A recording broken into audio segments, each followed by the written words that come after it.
राधे राधे प्यारे भक्तों, आज मैं आपसे एक ऐसी बात करने आया हूं जो बहुत लोगों के दिल में चुपचाप चल रही है। बहुत लोग बाहर से सामान्य दिखते हैं, हंसते हैं, काम करते हैं, लेकिन भीतर से अकेले हैं। कोई समझने वाला नहीं, कोई सुनने वाला नहीं। और तब मन पूछता है, क्या अकेले जीना ही मेरी किस्मत है? तो मैं आपसे आज साफ साफ कहना चाहता हूं, अकेला जीना सीखो। ये कोई अभिशाप नहीं है, ये जीवन की सबसे बड़ी साधना है। मैं आपसे पूछता हूं भक्तों, जब आप इस संसार में आए थे तब कौन आपके साथ आया था? और जब इस संसार से जाओगे तब कौन साथ जाएगा? सच यही है कि आत्मा की यात्रा अकेले ही होती है। रिश्ते, मित्र, परिवार ये सब जीवन की राह में मिलते हैं, लेकिन आत्मा को अपने कर्मों के साथ खुद ही चलना पड़ता है। जिस दिन यह सत्य मन में उतर जाता है, उसी दिन अकेलापन बोझ नहीं रहता, बल्कि शक्ति बन जाता है। मैं देखता हूं कि लोग अकेलेपन से इसलिए डरते हैं क्योंकि उन्होंने कभी खुद के साथ रहना नहीं सीखा। वे हमेशा चाहते कि कोई उन्हें समझे, कोई उन्हें सहारा दे, कोई उनके दर्द को बांट ले। लेकिन मैं आपसे कह रहा हूं भक्तों, जब तक आप खुद अपने साथ बैठना नहीं सीखते, तब तक दुनिया का कोई सहारा आपको स्थिर नहीं कर सकता। अकेलापन तब तक दुख देता है जब तक आप खुद से भागते रहते हैं।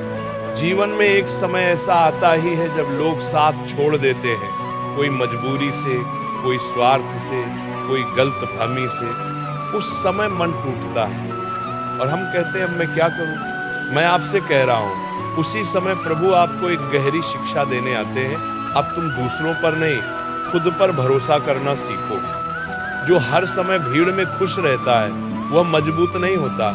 मजबूत वह होता है जो अकेले में भी शांत रह सके। एक बात ध्यान रखना भक्तों, भीड़ में रहते हुए हम दूसरों की आवाज सुनते रहते हैं। लोग क्या कहेंगे, क्या सोचेंगे, क्या उम्मीद करेंगे। लेकिन जब इंसान अकेला होता है तभी उसे अपनी आत्मा की आवाज सुनाई देती है। वही आवाज सही और गलत का फर्क सिखाती है। इसीलिए अकेलेपन से भागो मत। अगर प्रभु ने तुम्हें अकेला बैठाया है तो समझ लो कि वे तुम्हें भीतर से जोड़ रहे हैं। मैं आपसे साफ कह रहा हूं, हर रिश्ता स्थायी नहीं होता, हर साथ हमेशा के लिए नहीं होता। जो इस सत्य को स्वीकार कर लेता है वह टूटता नहीं है। वह लोगों से प्रेम करता है, लेकिन उनसे उम्मीदों की जंजीर नहीं बांधता। और जो उम्मीदों से मुक्त हो जाता है वही वास्तव में स्वतंत्र हो जाता है। जब उम्मीदें कम होती हैं तब दुख भी अपने आप हल्का हो जाता है। बहुत लोग मुझसे पूछते हैं, महाराज जी अगर कोई ना हो तो जीने का क्या अर्थ है? तो मैं आपसे कहता हूं, सबसे पहले ये सीखो कि तुम खुद अपने सबसे अच्छे साथी बनो। अपने मन को समझो, अपने विचारों को देखो, अपने कर्मों को सुधारो और प्रभु का स्मरण करो। जब भीतर शांति आ जाती है तब बाहर की कमी अपने आप छोटी लगने लगती है।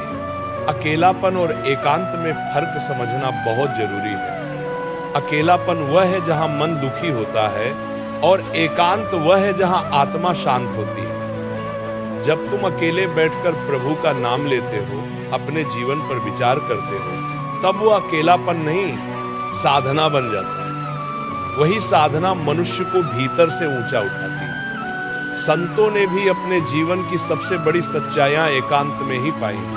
मैं आपसे यह भी कहना चाहता हूं भक्तों, अकेलापन हमें धैर्य सिखाता है। जब कोई साथ नहीं होता तब हम जल्दी हार मानना सीखते नहीं, बल्कि भीतर से मजबूत होना सीखते हैं। अकेलेपन में मनुष्य अपने डर को पहचानता है, अपने दोषों को देखता है और धीरे धीरे उन्हें सुधारना शुरू करता है। यही प्रक्रिया मनुष्य को परिपक्व बनाती है। मैं आपसे कह रहा हूं भक्तों, जो व्यक्ति अकेले जीना सीख लेता है वह कभी टूटता नहीं है, क्योंकि उसने अपनी खुशी दूसरों के हाथ में नहीं दी होती। वह रिश्तों का सम्मान करता है, लेकिन अपनी आत्मा को किसी के भरोसे नहीं छोड़ता। यही संतुलन जीवन को सुंदर बनाता है। न रिश्तों से भागना, न रिश्तों में पूरी तरह खो जाना। अगर आज तुम अकेले हो तो इसे अपनी कमजोरी मत समझो, इसे अवसर समझो। ये अवसर है खुद को जानने का, खुद को संवारने का और प्रभु के और करीब आने का।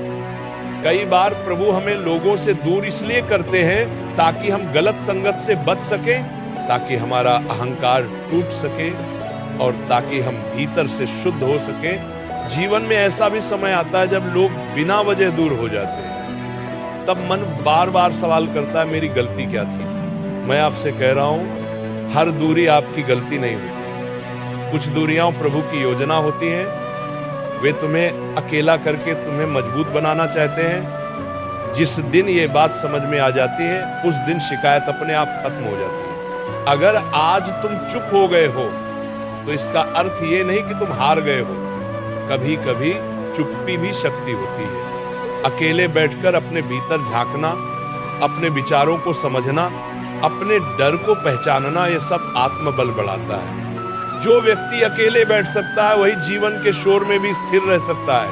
अब अंत में मैं आपसे एक विनम्र बात कहना चाहता हूं। अगर आज का ये संदेश आपके मन को थोड़ा भी समझ में आया हो, अगर आपको लगा हो कि अकेलेपन को देखने का आपका नजरिया बदला है, तो कमेंट में पूरे भाव से राधे राधे जरूर लिखना। चैनल को सब्सक्राइब करो, बेल आइकन दबाओ और इस संदेश को उन लोगों तक जरूर पहुंचाओ जो आज अकेलेपन से जूझ रहे हैं। और अंत में पूरे विश्वास से कहना, राधे राधे, जय श्री कृष्ण।